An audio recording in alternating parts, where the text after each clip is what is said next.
With Bungie and Microsoft finding success with Combat Evolved for the original Xbox as a launch title, it was clear to Microsoft that they had a moneymaker of a franchise on their hands, and it was only a matter of time until a potential sequel would eventually be made. For Bungie, confident in their ability to craft a solid game, would not only know that their next game would change the game for online multiplayer, but it would also test the studio to its absolute limits, and that their vision for the game would not be fully realised. That game is Halo 2.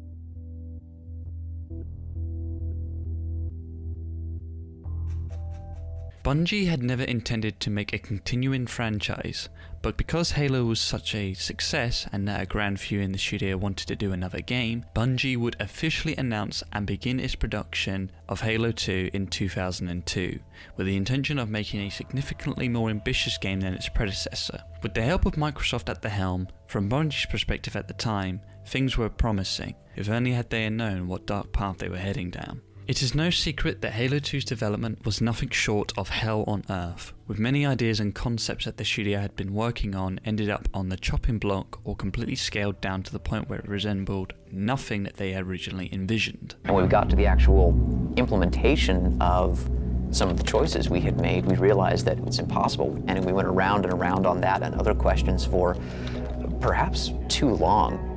I don't think anybody in this world has ever done anything worthwhile without being their own worst critic. I think that, especially when you talk about any creative enterprise, if you somehow believe that what you're doing is the greatest thing ever all the time, it's absolutely not going to be the greatest thing ever. The problems began when Bungie had decided to completely build the game from a brand new engine and physics engine. Whilst I am nowhere near a developer myself, creating a new engine with vast amounts of detail is not an easy feat, and with the game having its original deadline for holiday 2003, before it was changed to November of 2004, things would only get worse. Flippity flap, knuckle up, and get ready to dance, you pasty bastard! Yes, sir, Sergeant! What you good people are about to see is an operation in progress. This is a real-time feed. No smoke and mirrors pre-recorded bullshit.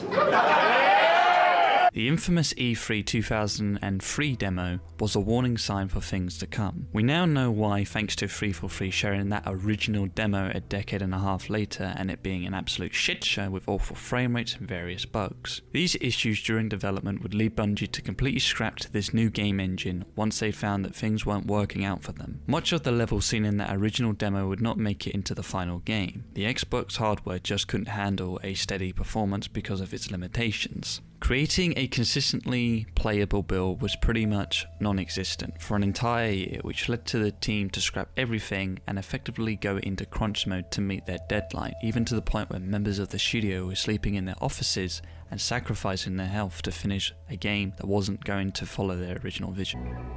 We came back with E3 with actually less than what we wanted to. We came back from E3 with a demo. We did not come back from E3 with a playable part of a level. That was really bad, actually. That wasn't the goal. What E3 gave us was the sense that we still didn't have the target that we were aiming at. So after E3, instead of being able to jump into all of our levels and go right into it, we're still trying to figure out where we're going and what the quality bar is going to be. There's a saying that the game was essentially being held together with toothpicks and saliva. Researching and reading this stuff is genuinely sad. The team had spent months, years working on a project that was just falling apart, and they tried everything they could, but it just wasn't going to happen.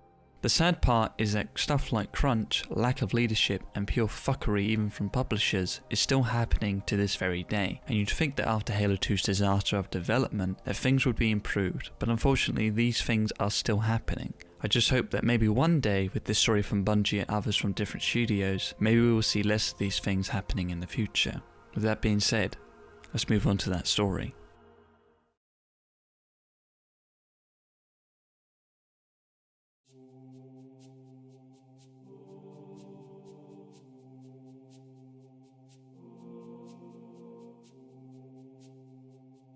We begin our journey with the game showing us the remains of the Halo that we had destroyed in the previous game. We are then introduced to a new location in the series, High Charity, which acts as the Covenant's capital. I love how these short scenes show us our actions from the first game directly have a huge consequence. We see an elite general being tried by what the Covenant named them as the Prophet, which consists of truth, regret, and mercy. The elite is then branded a heretic for failing to ensure Halo's safety from the Master Chief. You are one of our most treasured instruments. Long have you led your fleet with honor and distinction, but your inability to safeguard Halo was a colossal failure. Nay, it was heresy.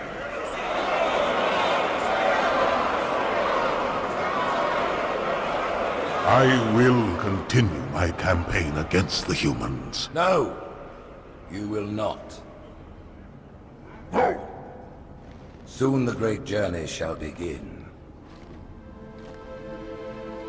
But when it does, the weight of your heresy will stay your feet, and you shall be left behind.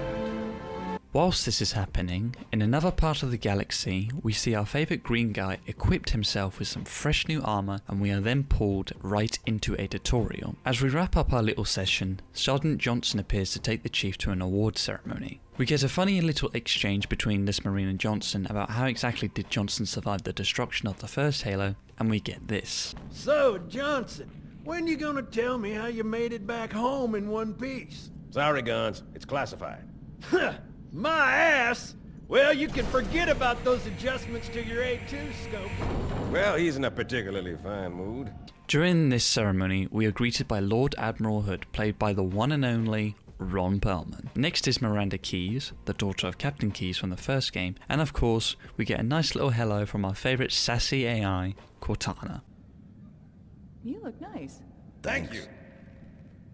Throughout this opening, we cut back between the UNSC and the Covenant, and what I like about this opening is the juxtaposition between the two factions. For the UNSC, it's a time of celebration for their victory on stopping the activation of Halo, whilst for the Covenant, mainly our elite general, it's a time of failure, disgrace, and pain. We know the Covenant are evil, but getting to see how they operate away from the battlefield just really shows how brutal they are as an army. The ceremony is cut short, however, when a fleet of Covenant ships arrive and attack Earth. This is it. After years of fighting to keep the planet a secret, the Covenant have found Earth, and the fight begins. Master Chief, defend this station.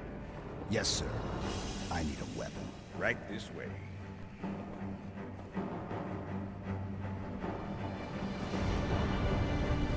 Whilst the UNSC prepare for battle, Master Chief is tasked with defending the Cairo station. As he clears out invading Coveys, the Chief learns that bombs have been planted on other stations, defending Earth, and that there may be one on this station as well.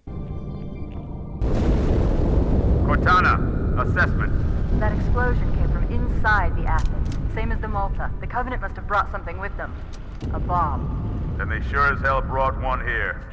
Chief, find it. Chief locates the bomb, and here it is. We get probably one of the coolest scenes in the entire franchise. Pure awesome sauce. Just one question.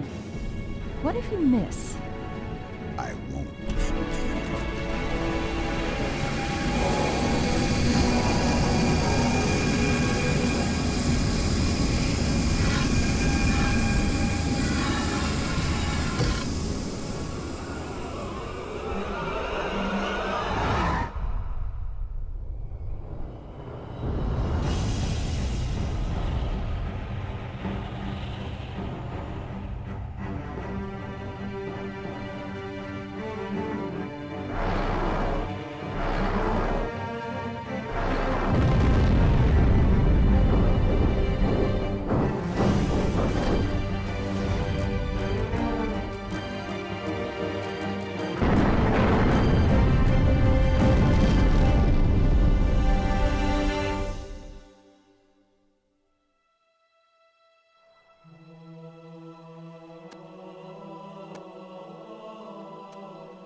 flew pretty good. After Chief's impressive little stunt, we take the fight to the ground. We learn that the Prophet of Regret has personally made his way to Earth on a Covenant cruiser. Dear humanity, we regret being alien masters.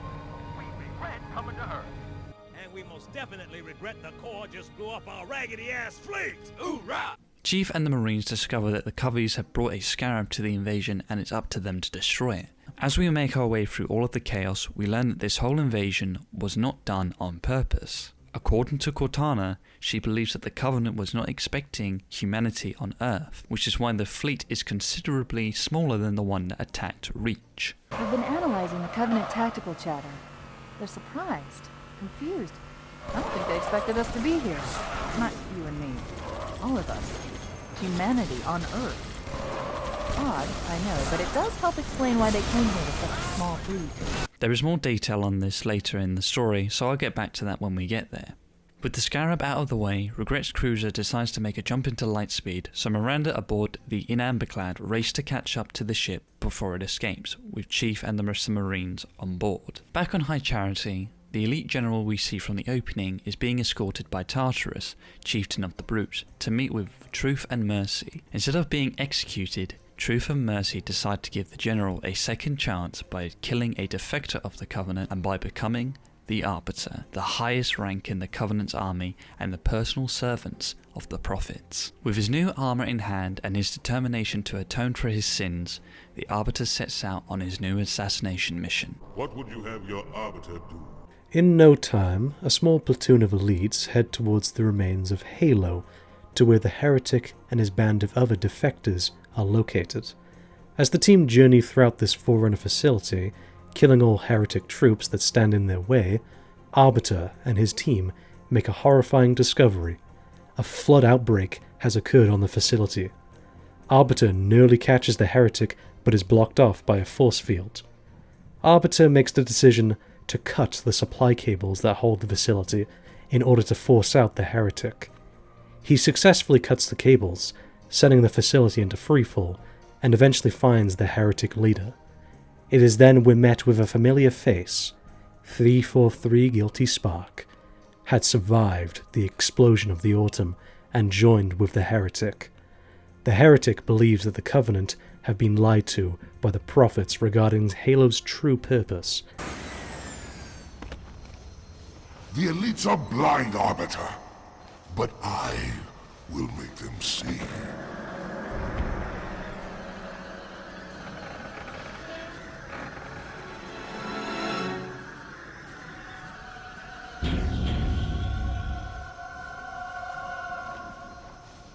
The Arbiter ignores his words, and a fight ensues with Arbiter becoming the victor, and the heretic leader finally meets his demise. With Arbiter's mission complete, out of nowhere, Guilty Spark is then taken prisoner by Tartarus for questioning him. That is the Oracle. So it is. Come, you're leaving this system. Huh, that was strange. Meanwhile, Chief aboard the in amberclad have caught up with Regret and his cruiser. Miranda Keyes makes a startling discovery. They have found another Halo, with Johnson giving an appropriate response. Say what? Chief with his squad of ODSTs land on the surface of a ring and commence a surprise attack on Regret's army. Later on, the Chief discovers a hologram of Regret, with the Prophet revealing that his intentions are to activate this new ring. I shall light this holy ring, release its cleansing flame, and burn a path into the divine beyond. Pretty much. Commander, we've got a problem. So I hear. But from what I understand, the Prophet will need an object, the Index, to activate the ring. I've located a library similar to the one you found on the first Halo. If the rings work the same way, the Index should be inside. I'll bet the Covenant are thinking the exact same thing. Then we better beat them to it, Sergeant. Extract your men and meet me at the library. Yes, ma'am. I'll secure the Index tube. You take out the Prophet. He's given us all the intel we need. With no time to waste, Chief travels throughout an underwater Forerunner temple to catch up with the Prophet. While travelling in the underwater trams, we get a bit more context about the reasoning behind the invasion of Earth. We learn that Regret, without the consent of the other Prophets, deployed a small fleet with the UNSC greatly outnumbering it, and in a panic, sent a distress call. with obviously the Prophets not being too happy with this little stunt of his. I've intercepted a secure transmission from Regret's carrier to something called High Charity. It seems to be a formal apology to the prophets of truth and mercy. Apparently, Regret jumped the gun when he attacked Earth. He's asking the other prophets to forgive his premature arrival, arguing that no human presence was foretold. That explains why there were so few ships in his fleet. But it's odd a prophet would have such bad intel about his enemy's homeworld. Chief finds and kills Regret, but soon finds himself running from a beam of energy from the cruiser and landing in water. Knocked unconscious, an ominous voice speaks to Chief and drags him away into the depths of the ocean. Back on High Charity, and with the death of Truth, the remaining prophets change up their army by replacing the elites with the brutes. Arbiter sees this firsthand after being called up by the prophets, since the shipmaster wishes to raise his concerns to the prophets. This all falls to deaf ears and he leaves, leaving the Arbiter alone with Truth and Mercy. His murderer was within our grasp. If you had not withdrawn our phantoms... Are you questioning my decision? No, Holy One. I only wish to express my concern that the brutes... Recommissioning the guard was a radical step, but recent events have made it abundantly clear that the elites can no longer guarantee our safety. I shall relay your decision to the Council. After Guilty Spark was captured, he revealed to the prophets the activation index, and so with this knowledge, Truth orders Arbiter to retrieve the index from the library. Arbiter, with the assistance of Tartarus, flies down to the ring and enter the library to get the key, but they can't get to it without parrying down a shield that is blocking their path. Dodging sentinels and other Forerunner security, Arbiter disables the shields only to find out that a flood outbreak has occurred, making the hunt for the index much harder. Arbiter meets up with some elites and the shipmaster, who wishes to retrieve the index to prove that the elites are still worthy of protecting the prophets and their beliefs. With the two banding together, they find Miranda's forces are closing in on the index, and so a giant battle between humans, Flood, and Covenant ensues. Arbiter finds a gondola that will lead him straight to the index, but Shipmaster decides to stay behind to fight off incoming Flood. With Arbiter not far behind them, Miranda and Johnson grab the index, but not before Arbiter comes in and wrecks the party. Just as he is about to take the index, Tartarus appears and reveals to Arbiter that the prophets have ordered for his execution, and Tartarus knocks Arbiter backwards unconscious and eventually falling down a pit. A bloody fate awaits you and the rest of your incompetent race. And I, Tartarus, chieftain of the brutes, will send you to it. When the prophets learn of this, they will take your head when they learn. Fool. They ordered me to do it.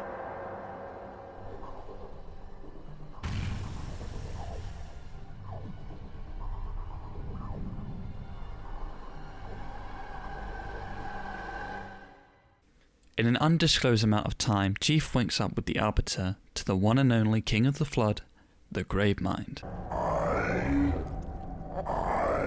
am a monument to all your sins.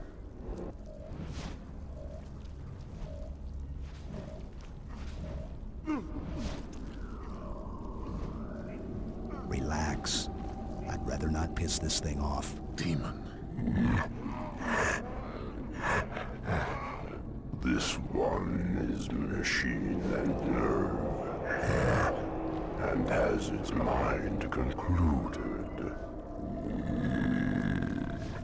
This one is but flesh and faith, and is the more deluded. The Gravemind tasks both Chief and Arbiter with finding the index before Halo can be activated, and teleports both to different locations. How this thing manages to teleport individual organisms to separate locations, don't ask me, I didn't write this shit. If you will not hear the truth, then I will show it to you. There is still time to stop the key from turning, but first it must be found. You will search one likely spot, and you will search another. Fate had us meet as foes, but this ring will make us brothers. Chief is taken to High Charity and pursues Truth and Mercy. As Chief travels throughout the city, a civil war has taken place between the elites and brute, but that's not the worst of it. The Amberclad has appeared and crash lands within the city with vast amounts of flood forms starting to spread from within. Truth sets out to Earth, giving Tartarus the index along with both Johnson and Miranda as well. A bunch of infection forms ambush them, but the brutes finish them off quickly, but not before one ends up latching onto Mercy. With the heartless bastard that he is, Truth decides to leave Mercy for dead. Chief catches up with Truth, but narrowly misses his opportunity to take him out, as Truth flies off to a large ship in the distance. He asks the dying Mercy where Truth is headed, with him revealing that it is Earth, and that Mercy is confident that humanity will not survive whatever plan Truth has up its sleeves. Cortana appears and advises Chief to get on board the large ship in the middle of the city, but in case of Halo's activation and the possibility of the flood finding its way to Earth, Cortana needs to stay behind. Not a very original plan, but we know it'll work. No, I don't want to chance a remote detonation. I need to stay here.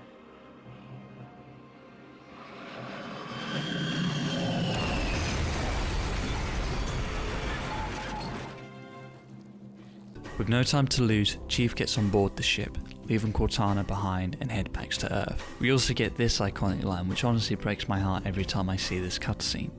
Don't make a girl a promise if you know you can't keep it.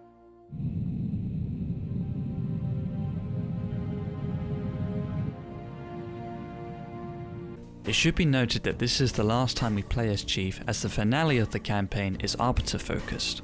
Back on Halo, Arbiter is teleported to an undisclosed location on the ring. As he travels, he discovers that a large portion of the Shanghai Council that belonged on High Charity had been murdered by the brutes. With the help of surviving elites, Arbiter makes his way to the ring control room, but not before he gets a surprise meeting from Shipmaster. They discuss their plans for an assault on the control room. Ah, I see what you did there. Shipmaster suggests a plan to hijack a scarab to blast open the doors to the control center. After freeing some prisoners, including Sergeant Johnson, for the first time ever, elites and humans band together to stop a common enemy. Johnson, now driving the scarab, blasts open the door and Arbiter goes to confront Tartarus. Pleading with Tartarus to stop the activation process, Arbiter asks Guilty Spark what Halo's true purpose is. The sacred rings, what are they?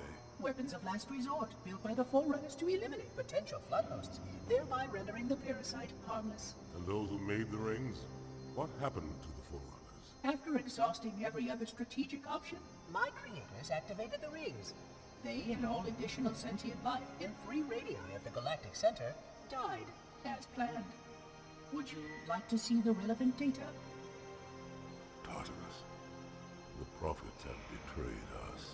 Knowing that he was living a lie and that the prophets truly did betray him and the other elites, causing the genocide of countless humans for the sake of a false prophecy, Arbiter's entire life was built upon lies that would have resulted in the death of the entire galaxy had the path he was down had not been changed. Arbiter begs Tartarus to realize the truth, but the stubborn monkey chooses not to and begins the activation process. With the power of teamwork, Arbiter and Johnson defeat Tartarus and Miranda stops the ring from firing just in the nick of time. With the battle won, Spark reveals that there are several other Halos in the galaxy that had entered some sort of standby mode, are waiting for remote activation, basically meaning that all the rings can now be fired all at once. Miranda asks where would one go to activate all the rings, with Spark telling them that they would have to go to a place called the Ark. We cut to the Forerunner ship that Truth and Chief are on board heading to Earth. Lord Hood contacts Chief asking him what his plans are, and we get the single badass line in this game. Sir,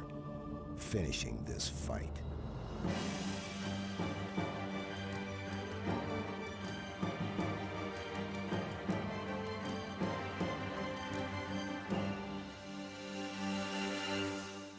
However, there's one final cutscene.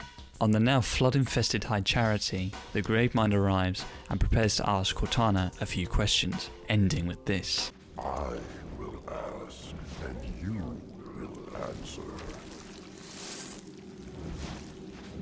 All right. Shoot.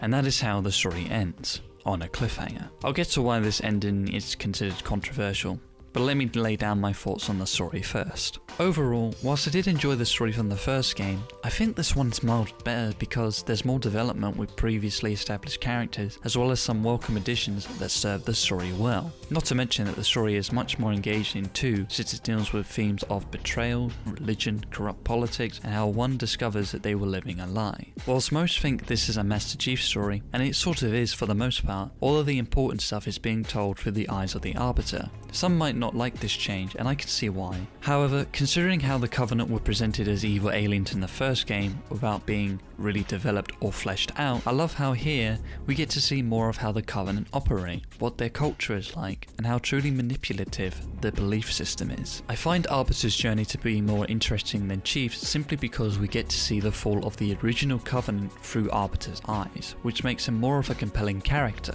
I applaud Bungie for taking this risky approach of introducing Arbiter and Elite to the campaign, because we were so used to killing these guys, yet they decided to surprise us, allowing the audience to see through the eyes of what we perceive as an enemy who turns good in the end, and in doing so we are greeted with one of the best characters in the series and arguably the best story in the series so far. The main antagonist was great also. Whilst Tartarus has an imposing on-screen presence and can challenge Arbiter in a fight, it's really Truth that's the real star of the show when it comes to the main bad guy. The way this guy speaks is not only imposing, but it also gets my attention. Every word, every sentence that leaves this guy's mouth has me hooked and invested in what he has to say. His voice and dialogue is just that badass. The voice actor, Michael Wincott, did an amazing job with the character. It's a shame that he would not return to play Truth in the next game, but we'll talk about how Truth is handled in the next video. On the subject of voice actors, everyone here does a stellar job.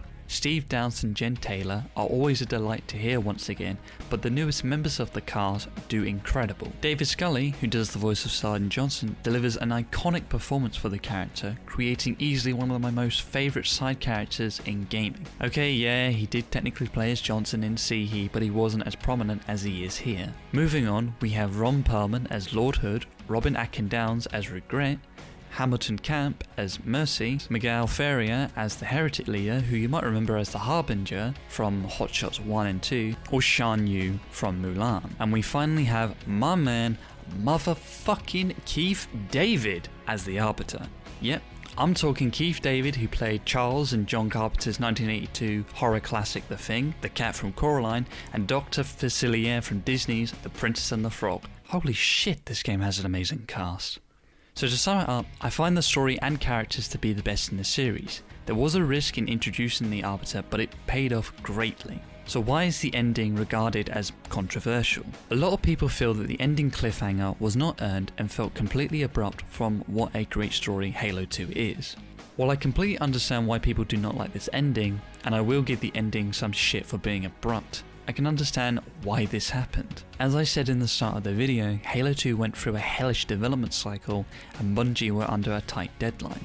Considering tons of the stories were cut, I can understand why they decided to go with this ending, because they simply did not have enough time and the studio was knackered by the experience of having to scrap almost the entire game. However, luckily, most of the ideas from Halo 2's original ending would be the foundation for Halo 3's story. I think we've talked enough about the story. It's one of the best in the Bungie era and my personal favourite story in the trilogy.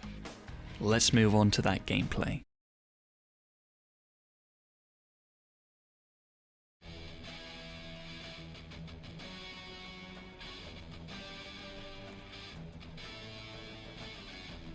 The gameplay of Halo 2 is very much similar to Combat Evolved's gameplay, with some adjustments and improvements. The most notable change is that Chief no longer requires a health kit to replenish his health, and his health can be recharged by simply avoiding combat. This also applies to the Arbiter as well, but in a surprising move, both Arbiter and Chief control identically, with the only difference being Arbiter's cloaking ability. The second biggest change to the gameplay is you can now dual wield weapons, except for a few specific weapons. You can wield both human and Covenant weapons at the same time to make a variety of deadly combinations. Movement feels significantly faster this time round, allowing you to clean house with relative ease. The coolest and personal favourite new ability of mine is the new hijacking mechanic. Taking inspiration from GTA 3, Bungie enjoyed the idea of hijacking vehicles so much that they decided to implement the idea into Halo 2. When it comes to the weapons, it's mostly the same as the original, with returning weapons, but also some brand new ones making their debut. However, unfortunately, the assault rifle was removed and replaced with the battle rifle. The battle rifle is actually really fun to use and eventually became an iconic and welcome addition to the weapon sandbox. The battle rifle also has a scope attachment allowing you to pick off enemies without getting too close. So whilst it is sad that the classic assault rifle was not included this time round, I'm happy we also got an awesome weapon to take its place. The new submachine gun is a nice little addition to the sandbox. It does low to medium damage, but when combined with another SMG, it does a pretty good amount of damage to enemies, and that little extra boost with dual wielding also helps in combat. The beam rifle is pretty much like the sniper rifle, except the only difference is that it does not require ammo since it's energy based, and there's a cooldown that you would simply have to wait for to finish before you can use it again. Honestly, in comparison to the sniper rifle just feels so much better in my opinion. We finally get the fuel rod cannon, basically a Covenant version of the rocket launcher. Now, there's a funny little story behind this weapon.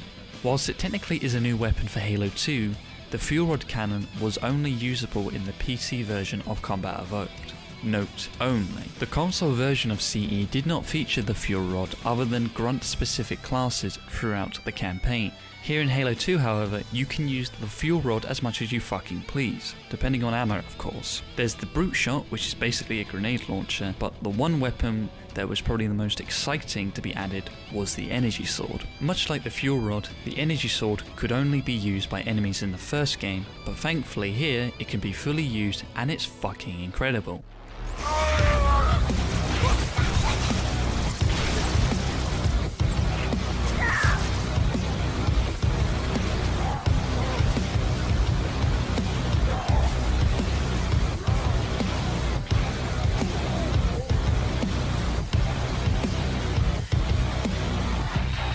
The rocket launcher is still a really fun weapon, but this time around there is a lock-on feature. In CE you had to time your shots perfectly to get devastating results. Here you can choose whether to use the lock-on feature or not, meaning you can choose between things being easier for yourself or not. For the first time in the series, Halo 2 offers up some boss fights.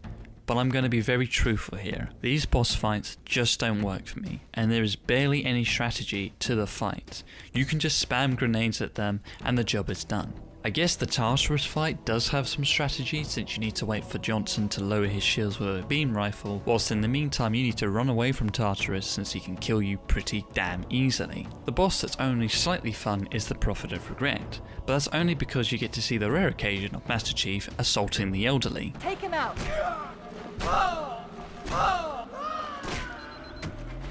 These fights honestly just slow down the game for me and they feel out of place. While I'll give Bungie some credit for trying to add new things to the gameplay, it just doesn't work here, though if they were given more time, maybe these would have been awesome. In terms of enemies, aside from the usual ones that were in the previous game, there are 4 new types, that being the Jackal Snipers, Brutes, Buggers, and the Sentinel Enforcer. The Brutes are basically a much stronger and aggressive version of the Elite that soak up more damage, and they have a berserk mode that they will sometimes go into when you annoy them or when they're the last one standing in a squad. Buggers are flying menace that operate in swarms and can easily kill you if you're not careful, but in small numbers they're easy to take out. Jackal Snipers are just jackals with beam rifles, though I'll talk about them later for a very good reason.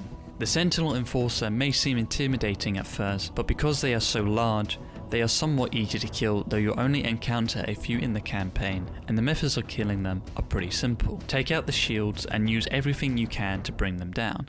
Or during the first encounter and you're like me, activate the gondola and the thing will just automatically explode. Alright. And finally, there's the Flood. Gameplay wise, they function nearly identical to their CE variation, so there's not much here that's new other than a few elite forms that have shields. So from a gameplay perspective, they suck since there's no need change to how they function during combat. What's worse here is their introduction. They are introduced so early on in the game, and whilst the hint of their return is neat and definitely intimidating, this could have been handled so much better. Vehicles are back and function similarly to how they were in CE, but this time some vehicles have been given some neat upgrades. The Ghost can now enable a boost mode, allowing you to skip major chunks of levels to make a quick getaway. The Banshees can now do some sweet air maneuvers to dodge incoming fire, as well as being equipped with a booster. The Wraith, which was only an unusable vehicle in CE, can now be used to your advantage, and it's pretty cool to use thanks to its plasma cannon that can do major damage to enemies. The Warthog now has a new variant with a Gauss cannon, but I'ma be honest, I barely ever used this one. It does serve its purpose, but it was never my go-to vehicle to use. The Covenant now have their own Warthog-styled vehicle in the form of the Spectre. Aside from a boost, it functions nearly the same as its UNSC big brother. The difficulty settings here are the same as last time, giving the options for easy, normal, heroic, and legendary. However, the biggest issue with the difficulties in this game is all down to balancing. In CE, the balancing was damn good across the board, making all difficulty options fair and not something that will want to make you rip your fucking hair out. But for whatever reason for Halo 2, the balancing, mainly for legendary, is off the fucking scale, and not in a good way. The reason why it's unbalanced is because the game was rushed, and during testing they realised it was too easy compared to before, but because they didn't have enough time to properly rebalance everything and check, they increased a bunch of numbers, resulting in an unfair experience. There are entire videos on YouTube dedicated to this particular subject, particularly with the sniper jackals being an absolute fucking nightmare. Jackal snipers can kill you in one hit, and considering their placement, it makes it hard to spot where they are. Elites can take you down with one melee hit, and sometimes the game even has the balls to throw invisible ones at you when you're not expecting them, and it frustrates the hell out of me. Thankfully, things were much smoother with Halo 3, since it had a much smoother development, and the Spongy would not repeat this mistake again, but since beating Legendary was sort of an integral part of the Halo experience, this is not the game you should try to beat on Legendary. It is possible, but you would not have a lot of fun doing it. Split screen co-op returned, and was just as fun as it ever was. However, in my previous video, I forgot to mention that the version I'm playing and reviewing is based off of the MCC on the PC, so things like online co-op were added to all the games that were included in the collection. This alone adds more value to the game since you don't have to worry about bringing a friend over, but if you were on Xbox, both split screen and co-op are available. Split screen isn't available on PC since that's much harder to program, but there's nothing wrong with playing co-op online. My thoughts on it are exactly the same as they were in CE, although I forgot to mention in that video that when you play with a co-op partner, the level of enemies is increased so things can be somewhat balanced. Now, you wouldn't have a Halo game without its signature multiplayer, but I'm going to be doing things very differently here. It's no secret to how immensely popular Halo 2's multiplayer was during its original run, and thanks to the MCC, the multiplayer for Halo 2 was brought back. While I appreciate the innovations that Halo 2 brought to online console gaming with Xbox Live, multiplayer for Halo was never really the reason I played the series. It was always the story, since that's where I personally feel the series' strong suit is, but the multiplayer is still crazy amounts of fun. But I will only be looking at Halo going forward as a single player experience. So going forward, I won't be looking into the multiplayer for these games in depth, rather than just give them a brief mention, as they are immensely fun. Well, since that's the gameplay out of the way, let's talk about my personal favourite thing about this game, that being the music.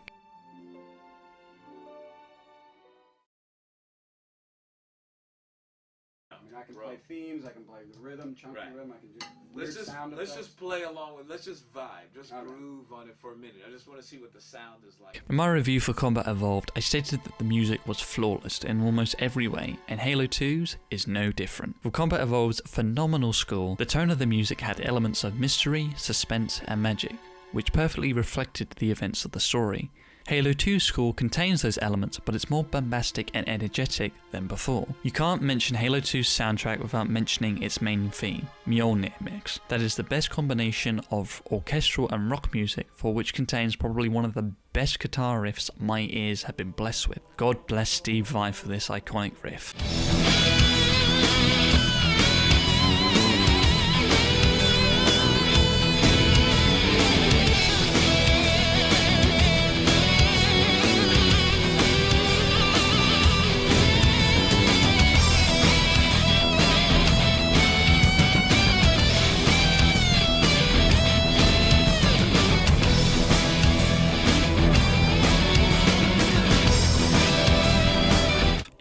band has the sexiest beat throughout the track, mixing in vocals and then going full on DJ. It's absolutely amazing stuff.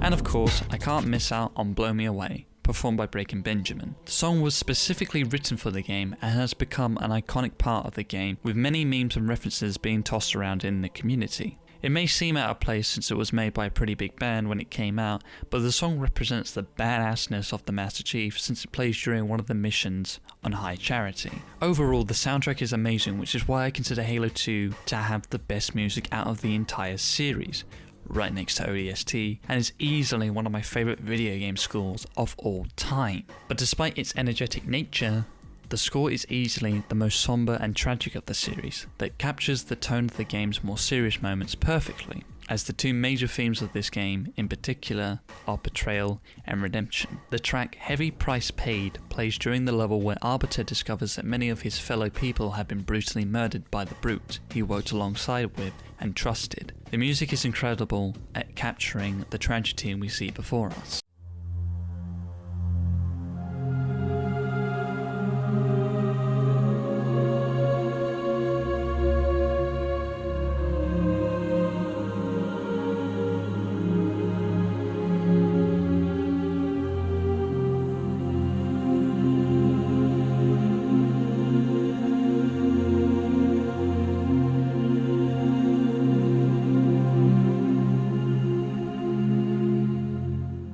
Another great track, Rue and Woe, plays during the cutscene where Arbiter learns the true purpose behind Halo and that the Prophet had lied. I love how the music swells up just as Arbiter enters the scene, asking Tartarus to stop, and swelling up again when he understands that the Prophet had betrayed him.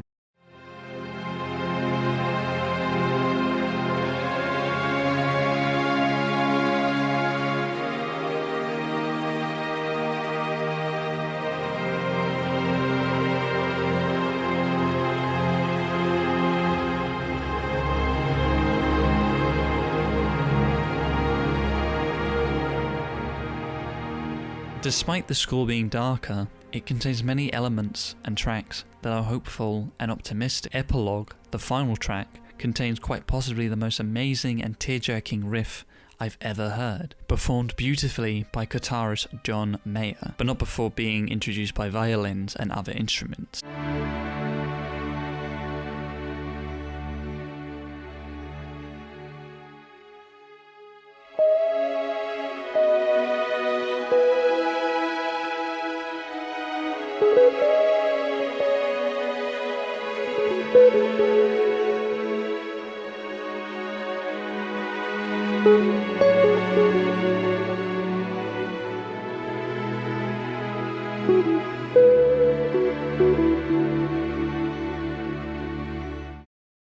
The closing piece is not only beautiful, but it also gives the feeling of hope, a theme I heavily associate with the series with its many characters, but most of all, its main character. If there's one character I associate this specific piece with, it would be Master Chief. It is a perfect representation of a character I have adored since I was a kid, for almost 20 years.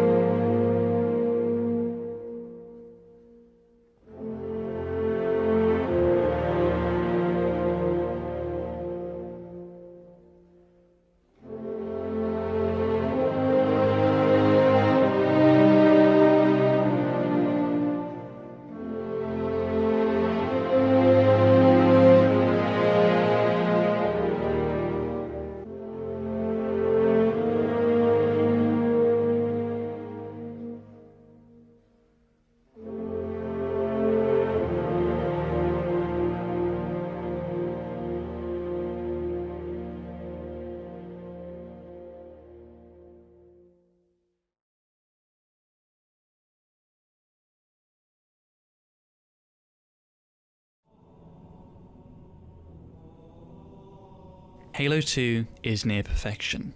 The story is fantastic, a major step up from the original. The dialogue is iconic, the characters are engaging, the atmosphere and visuals are outstanding for the time, and the gameplay to me is the best of the series. Halo Combat Evolved was a great introduction, but it was Halo 2 that made me the very Halo fan I am today. In 2014, when Halo 2 Anniversary was announced to be included in the MCC, my mind was blown away by how beautiful this game looked in the new graphics. When this image of Sergeant Johnson was released, I genuinely thought it was a real dude. It was insane for the time, and it still is to this day, 7 years later. There are fundamental issues with higher difficulties and balancing within those difficulties, but it doesn't change how much I love this game.